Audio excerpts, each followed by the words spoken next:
What's going on, everybody? It's your boy Fab, Freddie Fox, America's Big Brother, and we back with the Saturday Night Sit Down.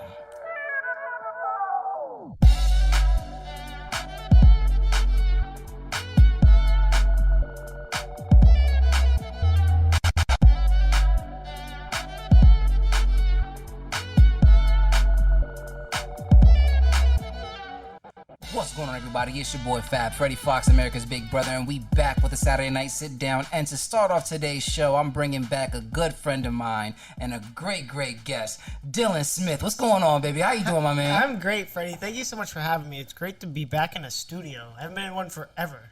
No, absolutely, man. Like I said, man, this is the new place, right? The Frequently Labs, and we're gonna get you in here to start doing some more ideas for the dyslexia things. But yeah, this is a new place, man. I'm loving the new set, man. I'm loving everything that's going on. The quality of the work is gonna be absolutely amazing, man. And I wanted to have you back because I want to do a follow up, right? Because this has been like about a year now, right, since we did our first episode, right? Yes. And if I'm not mistaken, right, like it was the first time you're being interviewed, right, on a show, right? As a guest. As a guest, right? So. I'm honored to have you there because that episode was really the start of an amazing friendship, man. And I like to say that because it's just, it's only been a year, but it's been a crazy ride of what's happened this past year, huh? So much has happened. Now, I know like what they said, right, in the last episode, I wanted to recap, right? Like one of the things that we said about a year ago, right, for you, one of your goals is you wanted to have an event, right? You want to go out there and host an event. Now, it's been 1 year. And I'll let you break news. What have you done this past year, my man? So I also wanted to open up with you hosted an event. Yes, sir. Yes, right? sir. So yes, we're sir. talking about events for a Thank second. you. Thank you. And you had brought up some things, and I did when you called me. Yeah. Week of your event, you're like, hey, can you come through, come on the stage? And I was like, yeah. So I also did my research back on you again, listen to our podcast again, and I'm like, in that episode, if anybody listening follows back to that first episode, I said I wanted to go in schools, I wanted to host an event, I want to do this, I want to do that.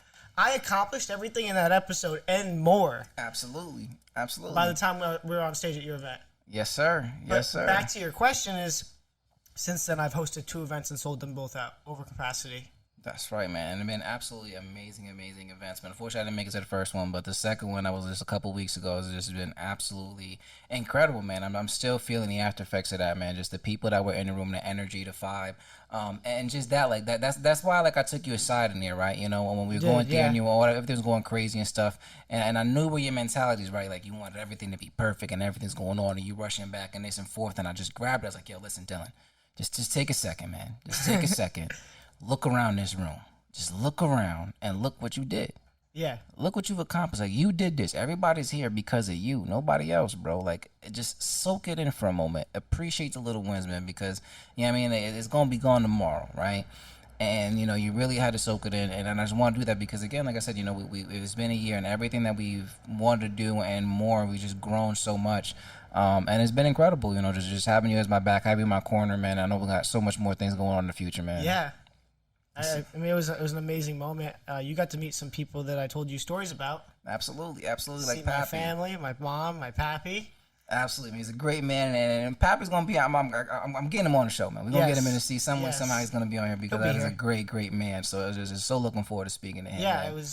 it was a big deal for him. I signed in, and I got in trouble for that event actually because I signed an insurance contract that not one more person would be in that room except 56, and we sold 60-something tickets. And then when I looked up at my keynote, you were in the room. Every seat was full, and the perimeter room was filled, which was over 60-something people. Right. So I got a fine, a nice $600-something fine for that. But I was like, Brandon, dude, like we can't sell more than 56. He's like, that's a good problem to have, Dylan. Like, just pay the fine.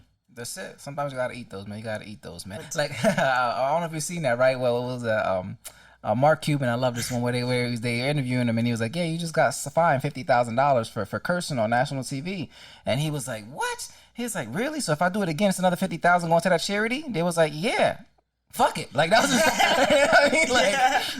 so sometimes you just got to do that, right? And that's a great problem to have. Like you said, man, to think about at 21 years old, in the course of a year, right? You went in there, started and said, listen, I'm doing this, that, and the third. It's what I want to accomplish. And you did every last one of those things. And you got huge things coming up in the future, man. Oh, my God. Yeah, it was crazy. I mean, at 21, we went on tour to schools. I had an assistant. Me and him drove my Toyota Corolla on tour and spoke to a bunch of schools, and we were paid for it, which was crazy. When I walked in on the first stop on tour in Virginia, one teacher I saw wearing my shirt. I'm wearing it now. It's like, that's crazy. Another teacher appears around the corner, has the shirt on. I walk into the office. The principal's wearing the shirt. I, at the time, didn't have much control over my shirt orders. Right. I didn't know. My assistant didn't tell me. He wanted to surprise me. The school booked, so every staff member was wearing my shirt. So when I got on stage, wow. I looked up and everybody has my shirt on. That's incredible. I was right? like, what? This is like, I wanted to cry, but I had to speak to the board. And I could not. The whole board, they all had it. The teachers, everybody was like, what the heck? Walking through the hallway, I had security. Every teacher had a shirt on. I'm like, oh my God, hi, Dylan. Like, we rolled up to the school. It's a private Catholic school. Gate opens. It was like, Dylan Smith. He's like, oh, we got Dylan Smith here. And then complete, like celebrity status treatment. There you go, man. It was nuts. There you go, man. That's just a compliment. Like you said, we'll like we say, speak things into the universe, right? We were just talking about that before the show. And just the law of attraction, right? If you know what you want, speak it out there, make it known so that it can come to you and it can find you, right? So that's what you got to do, right? Yeah. So this is incredible, man. And just like that, too, like, and being at the 50th event when you came through, right?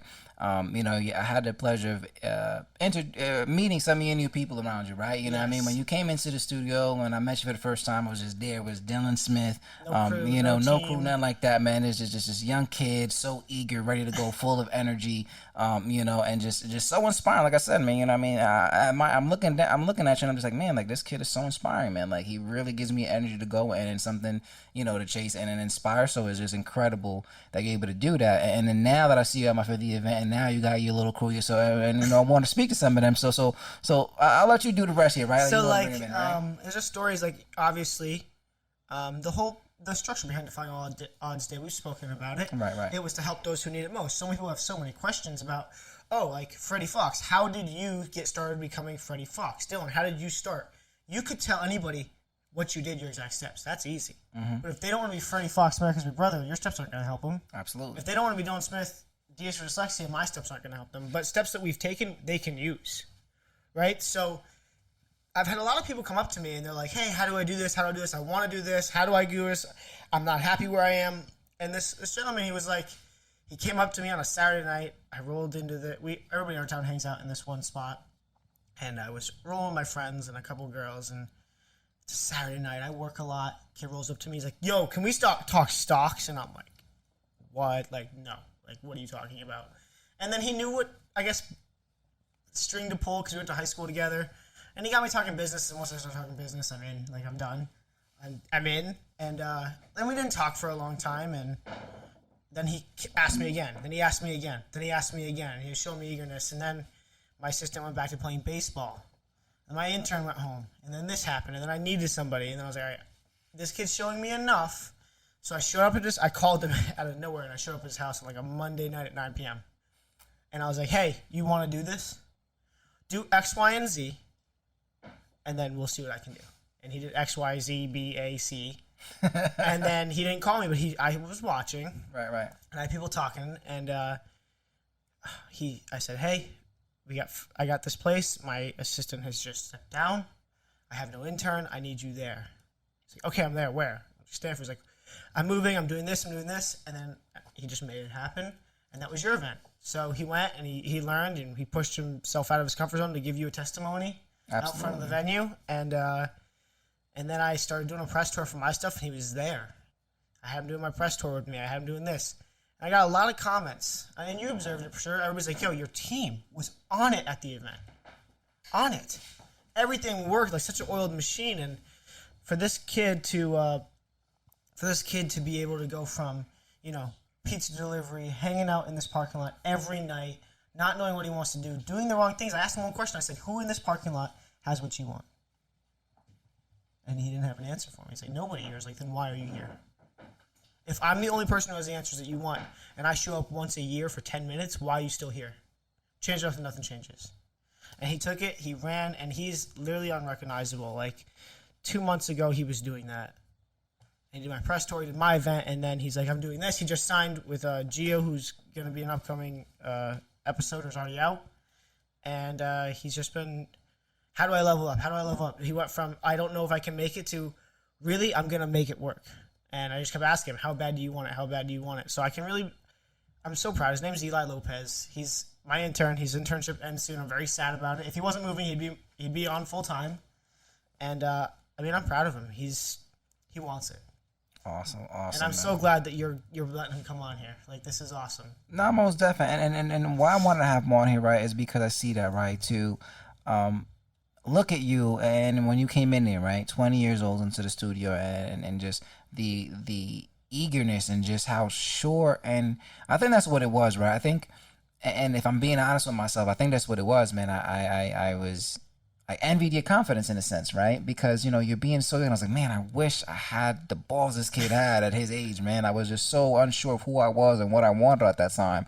And to see somebody so young to talk to a CEO in the manner that you did, and doing the things that you're doing and speaking that, it just means, how much you believe in yourself and how much confidence you have at such an age that people even younger than you want to follow you, right? And Yeah. so it's absolutely amazing, man, what you're doing. Thank you so much for stopping in, man, and then just giving us a course. little update on where you've been and what's going on. I'm definitely gonna have you back multiple times, right? 100%. So thank you so much, Dylan, man. If you can, let's bring him in here, man. Let's bring Eli Lopez onto the show, man. Come on.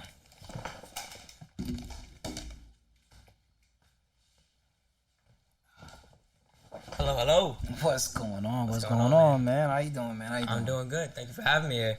No, absolutely, man. And like I said, man, that's why I wanted to have you here because, part of the reason that I'm doing this show is because of that, right? Like like I said, everybody, I understand, and I've seen the effects of you know, when kids don't have positive role models, right? And just like the things that they're going down, and like I said, the kids in my the kids that I grew up with, and friends, whose dads weren't in the picture for one reason or the other, and how that impacted them on growing up, right? And seeing what they want to do and how they want to be. So to see somebody like you, right, so young and so eager, willing to learn and trying to grow up and develop, shows that you have a elevated mindset, right? Yeah. Compared to all your peers, which is absolutely amazing. So that's why I had to have you on here, man. So thank you. Thank you. Thank you for having me on here. I've been eager to share my story with a lot of people. It's something I haven't done. Something I wanted to do to push myself out of my comfort zone. And yeah, like you said, I've been eager to do it because it's what I want to do. Absolutely. And I feel like if you speak it into existence, it will happen. That's why at speaker school we go together. That's why I said it. I called out Carl. I was like, I'm going on your podcast. If that don't work, I pointed to everyone who had a podcast, and they were like, I'm going on your podcast one way or another. It's gonna happen, and we made it work. Right, and that's like it says, right? Speaking into existence, right? If you really want something, let it be known, right? Put it out there, right? If you keep it to yourself, you never know who's gonna achieve it. So Yeah. it's incredible that you're having that mindset that you're doing that. And we're going to dig into your story and do all those things. But I was eager because, again, you're being so young. And part of me doing this show is trying to figure out what it takes to really be a good man or a good person, right? And try to see that's developed for the younger kids, right? Giving them the role models that's coming up and those, right? So for you, if you had to think about it, right, what do you think are the good characteristics it takes to be a good man or a good person? Good question, actually. Never really thought about that. I feel like to be a good man and be a good person, really don't fold your integrity for someone else at all. Wow. Don't fold your integrity, because, like, I had my ex, for example. She at the time didn't have many friends, but she didn't like this one girl, but only talked to her because she had no one else. But she still didn't like her, and she told me all the time, I don't like her, but I have no one else to talk to. I was like, don't fold your integrity for someone else. You don't even like her, and you feel like she's only coming back to use you for boy issues, which ended up happening.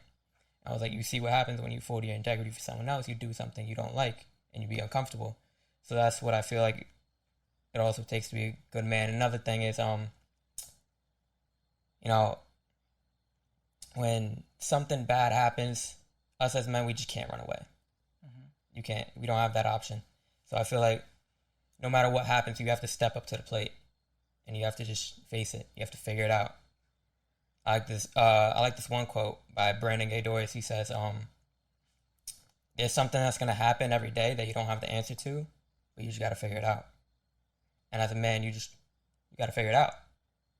And another thing is, don't lie. I know it sounds so simple, but lying will get you nowhere and ends up getting you in trouble a lot of times. So if you're a young person who's just always lying to get their way, don't do it. It always leads you down a rabbit hole you don't want to be in. Yo, those are some big answers, man, coming from somebody so young. Yeah.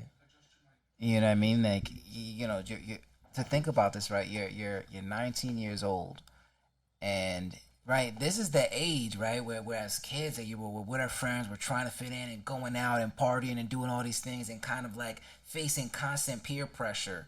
And the first thing out your mouth is don't fold your integrity for somebody. Like that to me speaks volumes of the type of mentality that you have, right? Like that is bold because I've constantly said that, and I'll say that too. I mean, I fell victim to that, right?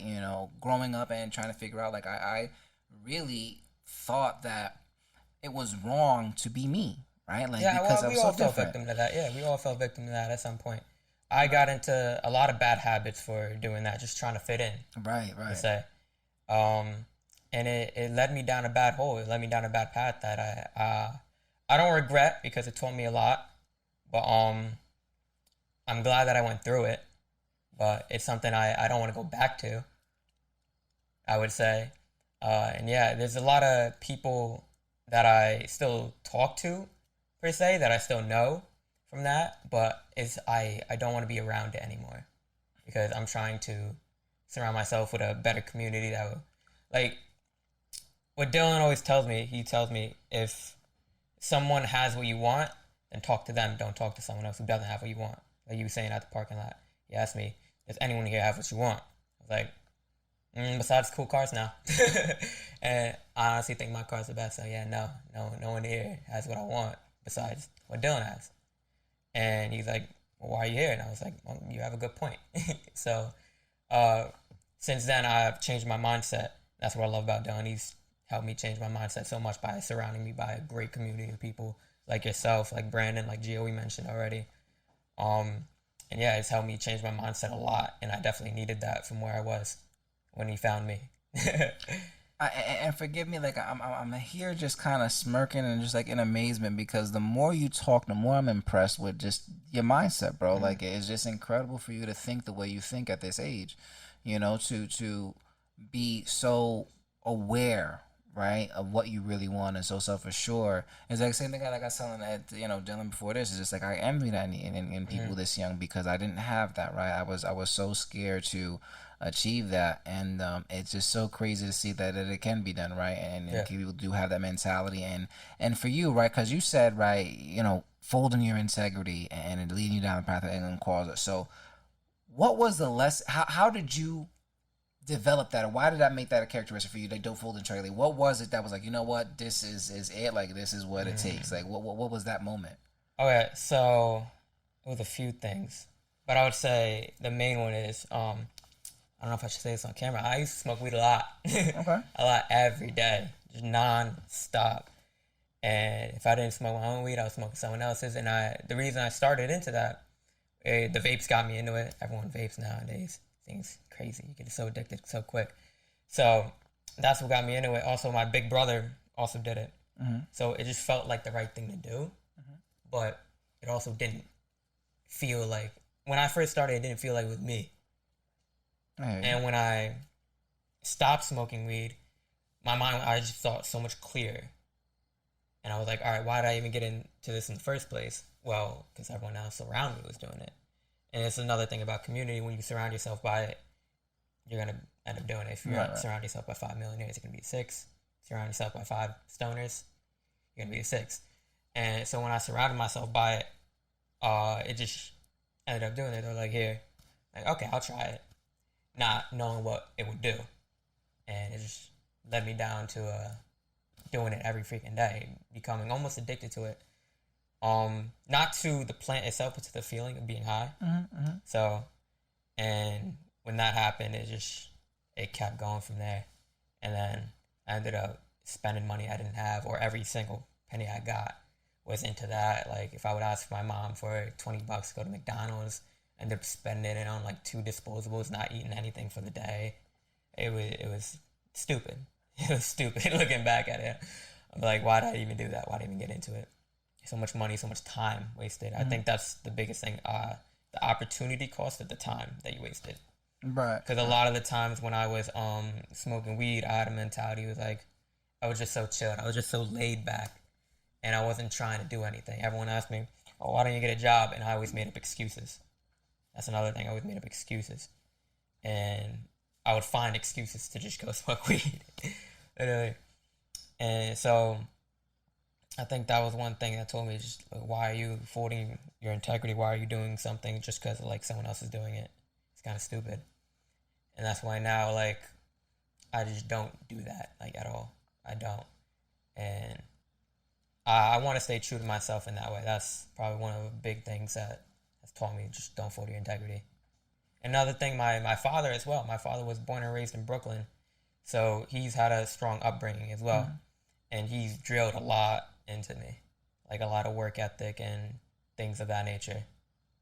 Okay, awesome, man. I mean, I think that's huge, right? To be able to understand that and learn that at very young, I highly commend you, right? Because you need to have very strong character. Like that, like there's always that saying, right? You need to stand for something, because if you don't, you fall for anything. Yeah. Right. So you really, really want to develop a strong backbone and things like that. And along that, like I said, like different morals, right? So strong morals that you want to hold yourself accountable to and live by on a day-to-day basis. So I know you said that too, right? Just now, right?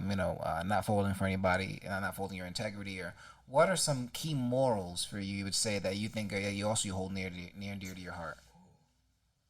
That's a good question. Wow, I've never actually thought about that. So I'm glad you asked that. Some key morals. I believe trust is a big one. Trust is a big moral.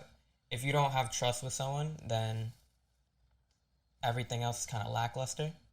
Like, if I didn't trust you, for example, then I'd be like, I don't know if I want to come on this podcast. Another thing is, don't be fake.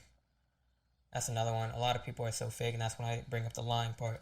Like, we were just talking about the show earlier, is that true friends will talk shit straight to your face, but then behind their back, they're saying the nicest things. Absolutely. Like, I was at dinner yesterday with Dylan, and he was drilling me last night. Like, shit. But then he comes on the podcast, and I see him talking so nicely about it. And it's the first time I actually heard him talking about me like that. I was like, wow. It made me smile. I was like, oh, back there off camera. I was like, stuff, right? It's amazing, right? To have those people in your corner and to have that, and like you said, I think trust is huge in any relationship, right? And anything that you do, right? Think about it like, right? If you have, and I love this analogy, right? If you have like a glass, cup, jar, whatever you want to say it, you drop it, and it shatters, right? Yeah. Saying that's your trust. Even if you glue it back together and all the pieces are there, it's never gonna be the same. Yeah. You know what I mean? So it's so key, right? And that's why it's so important to when you find those people that you trust. Because listen, there's like 5 people in this world that know my deepest, darkest secrets. Yep. That's it. And probably not, because my line to them is like, listen, man, I'm about to tell you something that you can't even tell yourself. Don't even repeat it in the mirror, right? And that's the level of trust that you like. And when you say that about our trust, right? One of my closest friends, man, my little brother, I love him to absolute death. Our relationship started off like that, and I love telling this story because it really showed me the type of person that he is and really like trajectory, like our relationship. But when I first came to the block, we were just learning to be friends, just, introducing himself, like, hey, my name's Fred, this, that, or whatever. I brought him all up to my room. We chilling, this, that, and third and stuff. And then, we hear the ice cream truck, right? And, we run outside. I'm like, what's the ice cream truck? And I'm like, hey, you want something from the ice cream truck? And he was like, nah. I'm like, you sure? Like, I'll buy you something from the ice cream truck. You want some from the ice cream truck? He was like, nah, I'm good. So it's like, all right, whatever. I bought my ice cream and went back to my room. When we went back to the house, we was chilling and stuff like that. And when we went back into the room, he looks at me and says, hey, Fred, man, I can't do this to you, man. I said, what happened? He's like, listen, I'm going to show me your room, like, your golden dollars you had in your drawer. I took one because I was going to get some from the ice cream truck. And I just couldn't do it to you, man. Like, I'm sorry. Like, I'm so sorry. And I trust that dude with my entire life. Because of that one thing that he did on the day that we first met. That was huge to me. I was like, I could trust him with my life. And I have been. You know what I mean? Like, this dude literally fought somebody for me so I wouldn't get in trouble in school. Wow. My senior year, I was beefing with this one kid. This dude was getting in my face. And he looked at me, came over to me, said, yo, Fred, you a senior. You don't need to get in trouble. He turned around and punched him dead in his face and wailed on him. So I wouldn't get in trouble. You know what I'm saying? So it's so important to find those core friends and those people that you really trust, because those 5 people that know my deepest, darkest secret is nobody in my family that's blood related. Nobody. Yeah. You know what I'm saying? So that's how you get to go out there and pick the people that you want, which is very important on how you pick those people and have you around, as you were able to see, right? You know what I'm saying? Hanging with one crowd and you were only able to get to one place and nothing else. And you just changed a little bit of your surrounding and everything has been opened up to you.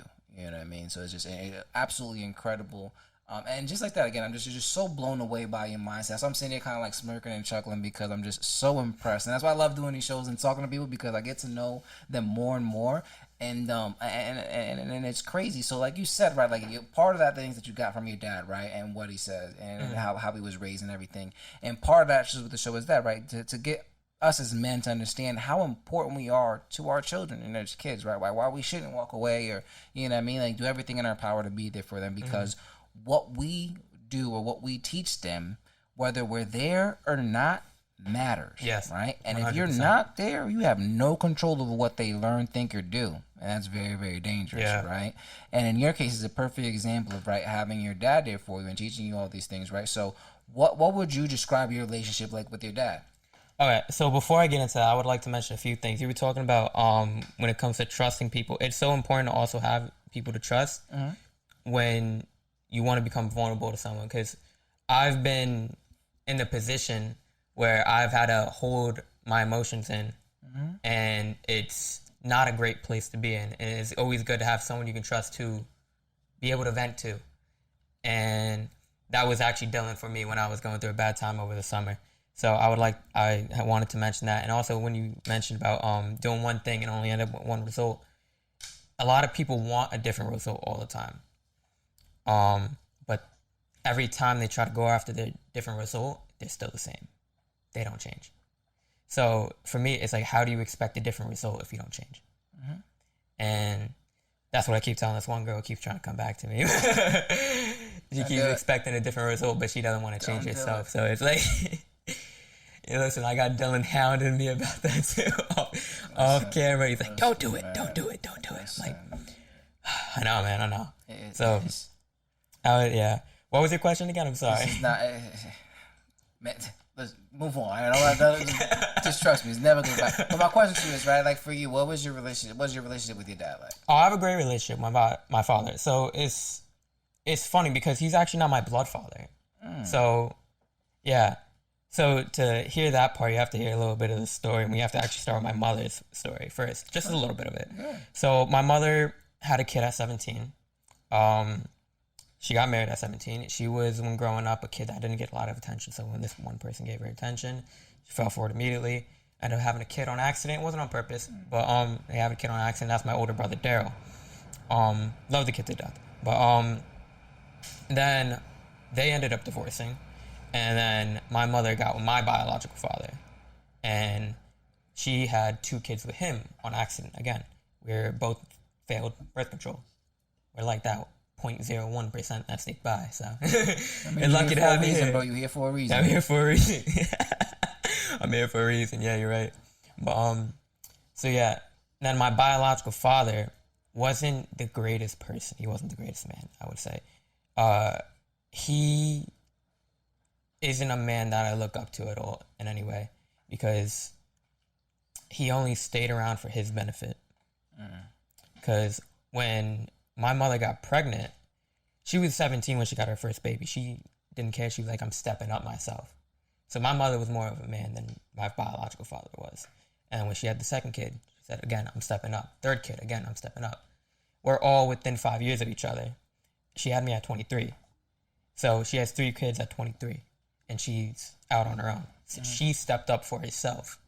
And my biological father only just stayed around for the benefit. Right. So, and he wasn't the greatest man. There is some things that he did to my older brother, Daryl, where my mom basically said I had enough.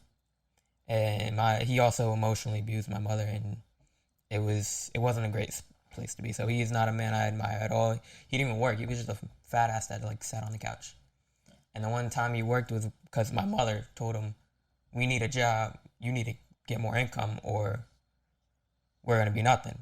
And the reason we had to get more income in the house is because my mother actually was in a bad accident where she couldn't work. Her whole lower back is metal because she was in a car crash. Her back was rear-ended at a stoplight on my brother's birthday, going to pick up his present. It sucks. But so she was down. She had a walker for 2 weeks, 4 weeks actually, and then she walked on a cane for the rest of her life.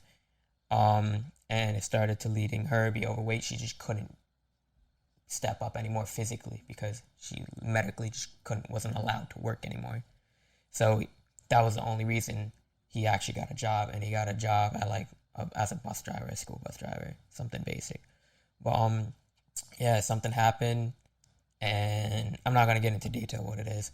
But my mom basically said I had enough and threw all his stuff out. He's like, she was like, this is not the man that I want to be raised, my children to be raised by at all. And I admire her for that because, like I said, she is more of a man than he was. And then we moved out of that apartment. That was, by the way, I moved 8 times before high school, so that was the 3rd apartment I was in myself. So after that, we moved to a place in Fishkill, New York. I don't know if you guys know where that is. And then around that same time, my mother found my biological father. And my mom was playing hard to get, because she's been hurt so many times, so she was like not trying to open up or anything. But my father was actually the persistent one, and I call my father because he's the first one who's actually treated me like a father. He was a man. He stepped up to the plate, and he actually, to show you the type of man he was, when he wanted to take my mother on a date, she was like, I have kids. And then my father, the next line, he's pretty slick with this. He said, I'll take all of you out. And literally all 3 of us. And we all went to the Bronx Zoo together. He paid for everything and came back to the house, and he's been dad ever since. How old were you when he came into your life? I was 7 years old, 6 years old, around there. So my mother kicked my biological father out around 6 years old, I want to say, like early 6. And then around 7 years old is when my father came in. And what he did actually, my parents ended up getting married, and then he actually adopted me and my brother Aaron. Aaron's the middle one out of us 3. And the only reason he didn't adopt Daryl was because he was already like 17 by the time they got married. So a year later, it wouldn't even matter.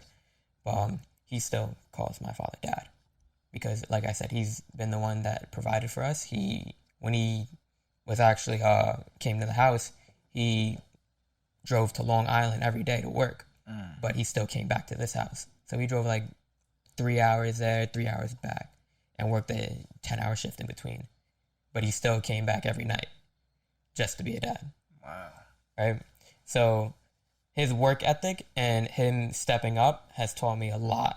And also from his childhood, he's told me so many stories that I cannot repeat with my mouth because I'll get in trouble. I'll get in some trouble. But yeah, so he's told me quite a lot about being a dad. He was the one who bought me my first designer shoe. But it was a Nike. I was so excited about it. And yeah, he was the first for a lot of things. He taught me a lot about being a man, a lot. So my relationship with my father, to answer your question, is very good, and to this day, it's still very good. I think that's amazing, right? Like, and as we see here, right? Sort of with Dylan, his background, everything he's went into, and I'll share with you, right? Like I have a brother, right? He's my half brother, and I always hate saying that because again, I love him to death, man. I always wish we had a better relationship, man, but it is what it is, you know what I mean? But Yeah. what brings me to that, right, is because my mom took him in like it was nothing. Yeah. Right? Like, that's my son. You know, the funny thing about you saying that is my father actually had 5 kids of his own that he brought with us. And my mother took them all in like their own. And he took us 3 in like his own. Together, that makes 8. And they all are my parents' kids. They literally call him daughter. They call me son. Same way as anyone else. Yeah, and it's wild because and I want to say this too because I don't know if she probably did or not, but I took Dylan's mom aside at his event, right? And I told her, I said, I just want to tell you what an incredible woman you are to do what you did, right? To take on somebody else's kid and raise him at your own, is impeccable, right? Like I saw that I know my mom did that with my brother, right? And everybody, and it sucks because you see everybody in the world talk down to them like, oh, how could you raise somebody else's kid and he's not even 100%. yours, and why are you taking so responsible? Like why? And they try to make you look and feel like you're crazy. Yeah. So not Well, only it's that, it's also because you are to a sense. You are to a sense. You're crazy to a sense. Because when you think about it logically, it just doesn't make sense for yourself. But you still do it. And that's what like if someone tells you like, oh, I have conversations with people and that's what I love to do in life. Literally, I sit down in front of a camera and I have conversations with people and I record it. Everyone's gonna literally look at you like you're crazy. But you do it because you want to. You do it because you love to. And it gives you meaning in life. So if that's what gives you meaning in life, then fuck everyone else. You know what's wild that you say that because and my father-in-law, right? He was a professional boxer. Mm-hmm. So he fought in these arenas, man, Yeah. like in front of these people and these crowds, like on there, like going to battle. Yeah. And he- everyone thinks you're crazy. Well, no, the thing is that but you know what I'm saying? Like to me, like he constantly, cause to me, I'm like, yo, this dude's like totally outgoing. He's confident, like you know what I mean? And he comes to me all the time. He's like, Freddie, I don't know how you do that talk show, man. Like I don't know, because I couldn't be getting in front of a camera like that takes guts. And I'm like, you went in and punch people in the face for like, and like this is the conversation. But it's crazy because again, like everybody's different, right? Everyone's like everybody reacts to things differently and absorbs things, you know, how it is. So it was just incredible. But that's why, like I said, that, like, you know, and they say that crazy, but that's what I said to Dylan's mom aside, and I commended her because I understood what that's like, and it takes a lot. And I just wanted to say, you know what, it takes a strong woman to do that, and you know, you should be recognized for that and 100%. not feel like you crazy because other people can't do it. That just shows the lack of empathy that you have as a person, I would say. Because my mom always told me when people would come to her and they would say like, how could you do that? She was like, that boy is innocent. He had nothing to do with whatever happened between my husband and that woman, whatever, and that's got nothing to do with him. Yeah. So he should not feel anything or any way or bad about anything to feel like that word anyway. Yeah. You know what I'm saying? So Yeah. it takes a lot. So I mean, for you know, your stepdad and your mama, it's just a huge deal to do that, to take on somebody else's kid, especially like when they're older, right? Because I think that also becomes challenging for you, right? And now I asked you like what age that you were when he came into your life, because I wonder, right? Is it because you had such a bad experience with your own biological father, right? When this man came into your life, were you immediately like welcoming? Or we're just like, this is another guy here to hurt my mom. Like, I don't gotta do what you say. This, you ain't my dad. You ain't so. You know what I mean? Like, that's where that. How did that feel? Did that ever cross your mind at any point? So it didn't cross my mind as much because I was 7 years old, so I was still a little bit young, a little bit innocent. So it crossed my mind in the beginning. I will say that I was like, all right, who is this guy? Why is he here? But then as soon as he came here, like the first time I met him, I went to the zoo. So I was like, oh, great, starting off positive. My dad ain't never taken me no damn. Yeah, literally, that's what it was. I was like, oh, damn, great. And then again, my first pair of shoes, like he bought me first pair of like actual Nike shoes. The last time before that, I got all my shoes at Walmart. And I thought Shaq's were freaking designer. I was like, these are dope. And then he showed me actual shoes. So like, and then he showed me his culture. He's Puerto Rican. And he showed me all the food he makes. And he showed me, oh yeah, that Puerto Rican food's good, man. Puerto Rican food's good. I'm not gonna lie, those pastelas my grandma makes, oof, Jesus. And I also don't like when you say stepdad, because he's actually like my father. He's like on my birth certificate, because he adopted me. Just wanted to point that out there. But yeah, so for me, it was a pretty easy transition into him just being like my father, because he showed me right from the start that he was ready to be a father. So, and it's weird looking back on that. I didn't actually like think like that then, but it's kind of like I did at the same time. Like now I can actually put it into words, but then it was like he was my dad. Like still, he came in and he acted like a father the whole time. And for my brother, I would say my older brother Daryl though. Because he was actually much older than us. He was, like I said, 5 years older than me, so he was already in middle school. But he had a different dad anyway. You said, right? So how was it? Was his dad ever around like that, or no? So or was it? For his father, not a great man either. Probably worse than I don't want to say worse actually. Yeah. Now he wasn't the best role model either, or the best man, I would say. Because again, he wasn't the great man. I'm gonna just leave it at that. Because there's a lot of things I could say about that, but I don't want. That's a touchy subject for my family. Absolutely. So, but yeah, for him, it was like what you just said. Oh, another man is coming in to hurt my mom, just like that. Like that was it for him. And it took a lot of proving for my father and him to get through. They had a couple of scraps they went through, but they got through it all. And like I said, my brother's 22, 23 now, and he thinks my dad is the greatest man ever. He's just always so welcoming for my father. He's like, Dad, what's up? He always asks for my dad for help, anything he needs. He goes to my mother, my dad, and that's because he knows, like, my dad got him. Like, my dad got his back, and my dad's going to take care of him just because he's always taking care of us. He's always proven that he'll take care of us. Even when they had their fights and everything, he still took care of us. And I've had fights with my dad. My brother Aaron's had fights with my dad. And he's always taken care of us. And even for his biological kids, they've had fights, and he's still always tried to take care of them. That's a little touchy subject over there. I'm not going to get into that because some kids had just walked away and just didn't want anything to do with my father. But that's because he was a different man when he was younger and had them, so I understand that part. But yeah, so for my brother Daryl, I would definitely say that was kind of his mentality. He was like, this is just another guy. So, but for me, it wasn't that bad because I was young. I was 7. I was innocent. Yeah, no, and I gotta say, man, I'm really enjoying talking to you, man. Like, this is just I'm so impressed, and I love, like I said, I love having these one-on-ones with you because I really get to unpack and just to know you as an individual. I think it's absolutely incredible. And we kind of winding down here, but I want to see if I could word this question in the best possible way, right? But now that, from your experiences with dads, right, good and bad, in that situation, and you had to put it into maybe like one thing to be a good dad, like for you, right? What does it mean to be a good dad to you? What do you think that would be like? What would that be? So, I feel like being a good dad, first of all, you have to step up, but that's with anything you get thrown as a man. You have to step up. And actually, it was funny that you mentioned that. Because do you remember that scene from The Fresh Prince of Bel-Air when Will Smith? I know exactly. Yeah, when Will Smith. Who hasn't? Yeah, when Will Smith's dad walked away.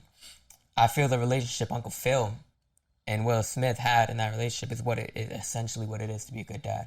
Because Will Smith wasn't Uncle Phil's son, but he stepped up and did everything like a father did. Gave him a home, gave him food, gave him education, gave money, provided. He provided. And that's what I feel like not even just a great dad should do, a great man should do. I feel like it takes a man to provide. Just if it's just for a woman, if it's for kids, if it's for family, if it's for your friend, even. I feel a great man should provide. And a great man will then turn into a great father. But again, it all comes down to you have to provide. And that's why I feel like I want to become the optimal man myself, just so I can provide. Let me break it down to you like this, right? Because you saying that word provide quite a lot, right? Yeah. And I'm the same exact way. And I'm telling you this now because I wish I probably would have understood this sooner to save me a lot of depression and anxiety, right? My thought as a man to be a provider meant like putting food on the table, like buying the food or having, buying the clothes or doing this and paying the bills and doing all that. For about 6 years, I wasn't able to really do any of those things that I want to the level that I felt that a man should do. Yeah. And in those 6 years, bro, I've contemplated suicide at least 4 times and was on the verge of attempt once. Yeah. Because I kept thinking provide, right? And I kept telling my wife, I was like, I'm not providing for you. And my wife was constantly telling me, look, you're home with the kids, right? I was home with my daughter every day, teaching her ABCs, 1, 2, 3, how to count, play, how to be a good person, manners, going out, and all those things. And she was really getting me to understand that that is providing. You're providing her something, right? Yeah. You're being something. So that's why I'm telling you this. I don't want you to get caught up in thinking that providing means financial. So don't get stuck on that, because that'll drive you insane. Because again, there's gonna be a time you're gonna lose your job. Yeah. You're gonna be struggling for 100%. money. You're gonna have some bills. And if you think that money and providing is the only way you're gonna be a man, you're gonna cut your balls off real early. Like, you know what I mean? Like, I can completely agree with you on that. all right, cool, But cool. There's also, I would say, there's also different ways of providing as well. Yes. Because, I feel like, so say a narcissist comes into money. First, he's a narcissist. Now he has a lot of money. What is he? Narcissist money. Big narcissist, an even bigger narcissist.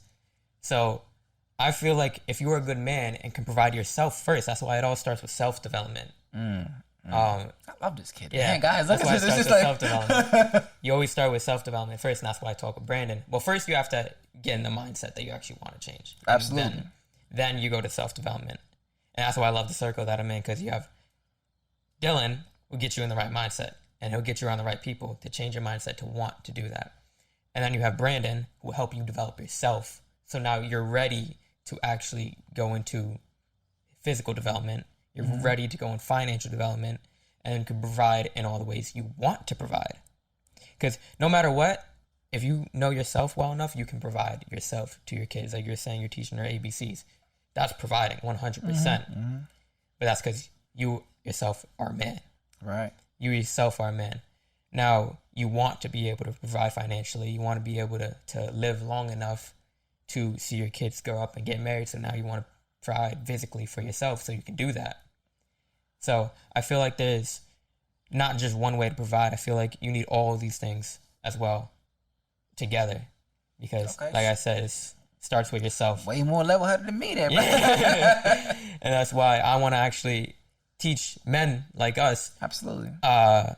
self-development, obviously mindset development, physical development, financial development, so they can do this themselves. But again, it all starts with yourself.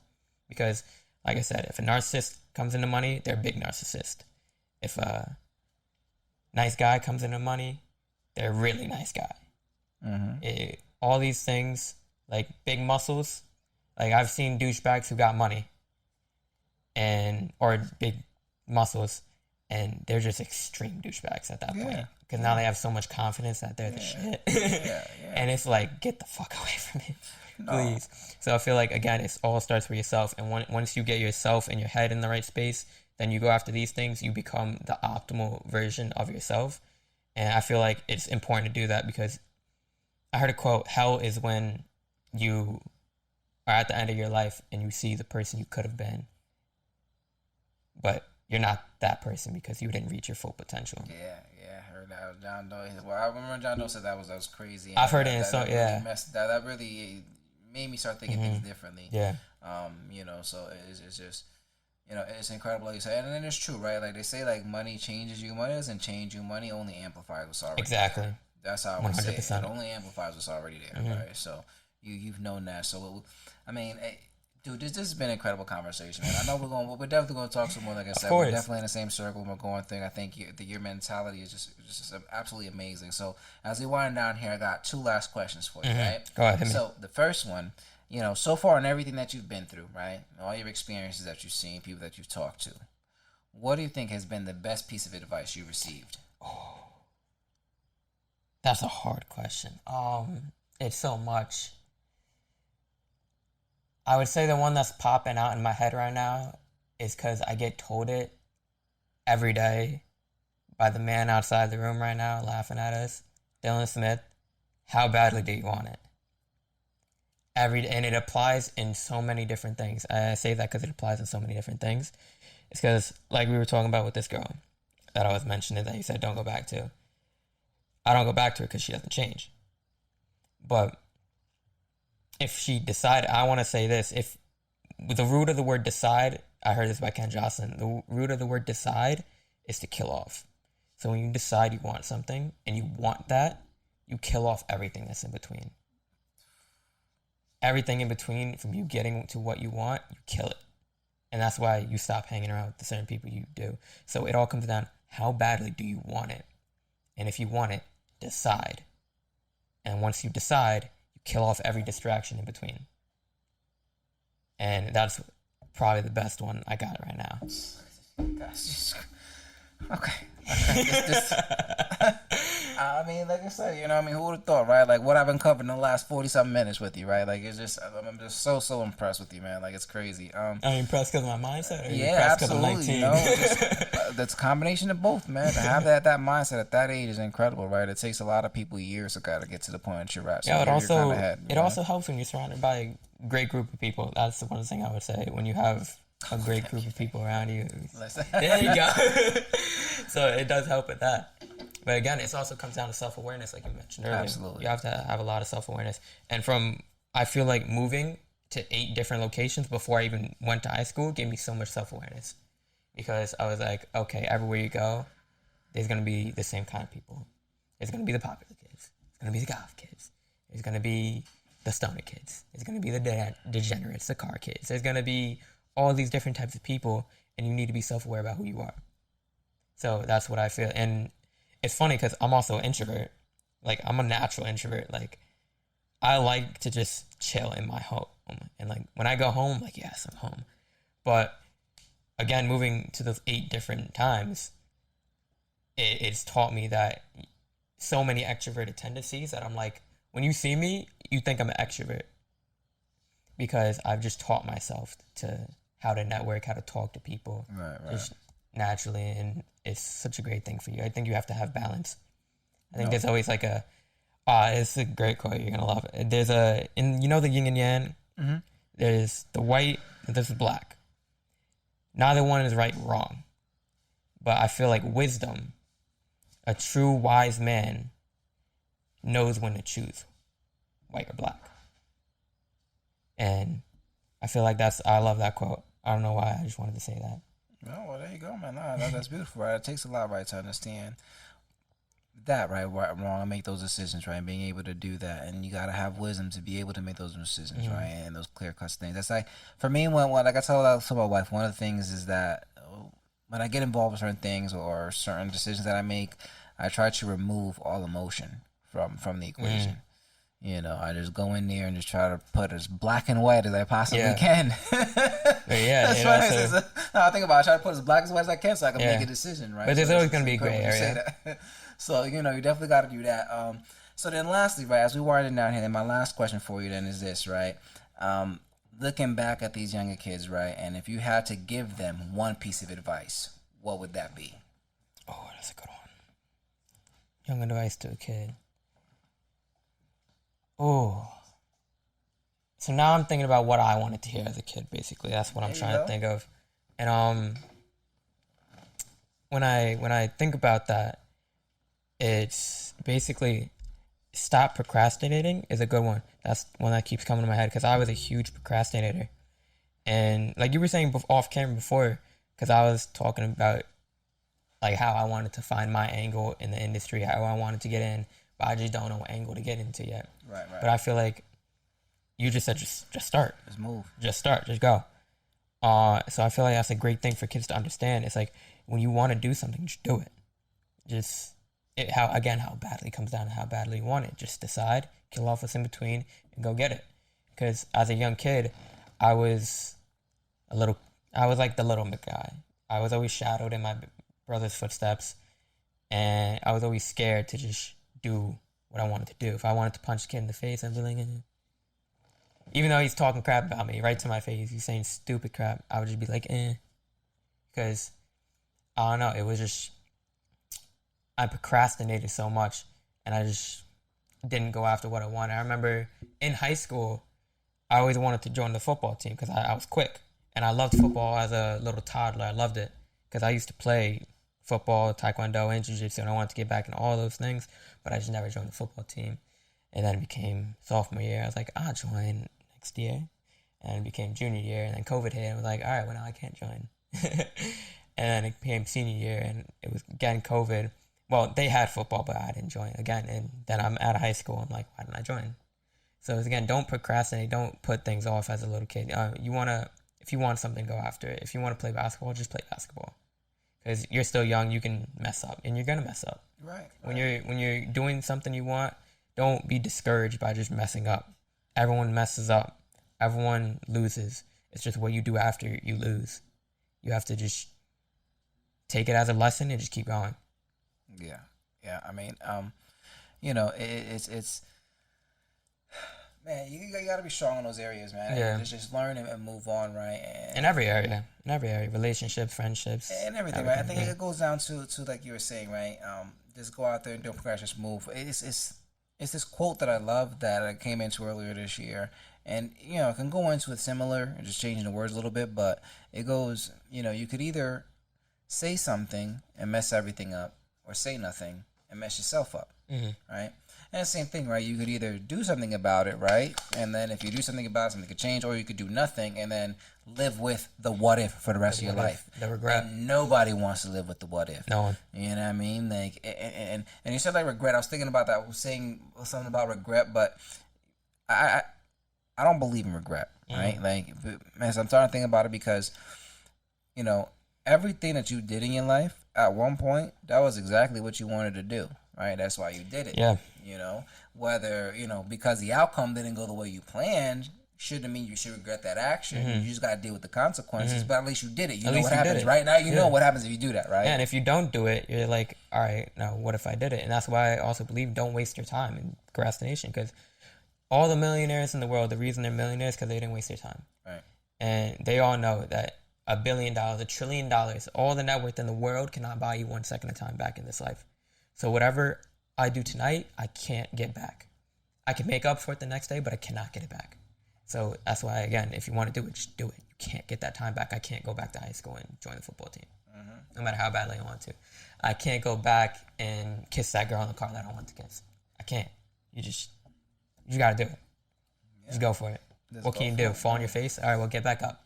That's it. All right, that's it. At least you know you don't gotta live with that regret, man. But dude, man, Eli, it's just been an incredible conversation, man, and I'm so just blown away. It's just really, as we're talking, man, like your mindset and seeing how aware you are of yourself, what you want to do, man, the things that you're trying to better yourself is incredible. Again, being that you're 19 years old and trying to and already understand what it takes to get what you want out of life, right? Like I said, because a lot of kids these ages, they want to be out, right? Dylan says to me, right, and it's funny I see him right now because a year ago, right, he told me that, I guess, I taught him that it was okay to work on a Saturday night, right? He's like, why are you here Saturday night? Like, and I was like, listen, man, I got kids, I got family, right? I got to make sure that works for me, right? And my biggest thing is, that's why I do the show, I do not want to miss any time with my kids. So my kids are up, I'm with my kids. You know what I mean? Like, I'm sorry. That's why I said when they go down, I put them to bed. I'll come off and do my thing and stuff like that. But my kids are gonna see me every single day, whether they like it or not. I'm being in their face every single day. Yeah. You know what I mean? Because I don't want them to ever wonder or feel or have that thing. You know what I'm saying? Like, my daddy isn't here, or I want this, or I want that. Like, I never want them to feel that stuff. Yeah. You know what I mean? So that's the reason why I do this. I think again, I'm so excited to see what becomes of you, bro. And the good thing about it is that I get to have a front row seat, right? Like, we're gonna have a lot more in common, and we're gonna do a lot more of these shows. I think again, like what you're doing is absolutely incredible. I really think that you absolutely, even now that after having this conversation, you absolutely positively need to start your podcast.